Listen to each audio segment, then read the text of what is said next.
It was not lost on Peter Doocy, who is the White House correspondent for Fox News, and about the only person in that room who ever asked any serious questions of Karine Jean-Pierre, who's the press secretary.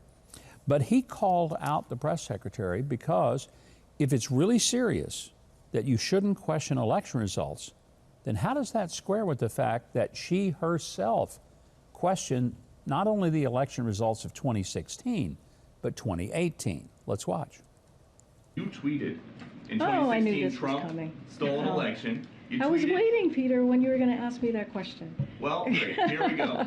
You tweeted Trump stole an election. You tweeted Brian Kemp stole an election. If denying election results is extreme now, why was so it let's be really clear. That comparison that you made is just ridiculous. I have been. Well, you're asking me a question. Yes. Let me answer it. And you said it was ridiculous. I was talking specifically at that time of what was happening with voting rights and what was in danger of voting rights. No, you weren't. You were questioning the results of an election. I mean, I just don't know how she stands there flat-footed and says what she says when it is a blatant lie compared to what she actually did. But the thing that surprises me as much, if not more, is that the other reporters in that room sit there, arms folded, and never say a word. They act like she didn't really say those things. Yes, it's there for the world to see. She did question the election results. So her boss says, if you question election results, you are a threat to democracy and you're an extremist. By that standard, her boss's standard, Karine Jean-Pierre is a threat to democracy and is a fascist. There you go. Got to be. Now, Peter Doocy wasn't finished. He asked her about the 2016 election very specifically. Her answer is less than satisfying. If we're all in agreement that it is incorrect to say the 2020 election was stolen, what about the 2016 election?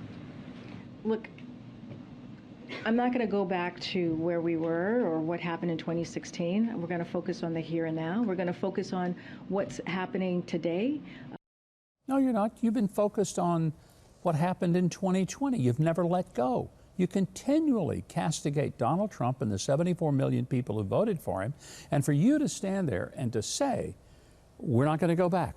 We're going to go forward. I'm not going to talk about 2016 because we're looking forward.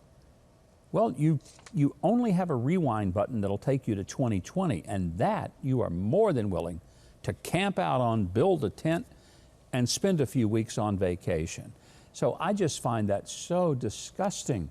Yeah. I just want people to be honest and say, yeah, you know what, I said that stuff, and I probably shouldn't have, because I realize now how bad that sounds, and I wouldn't say it if I had the chance. That would have been different. But to deny you said it, to deny that it was what it was, but to say that the other side, if they do it, why, they're villains. And they're hung up on yesterday. Yeah. Yeah. But I can be hung up on something from, I'm just amazed at that.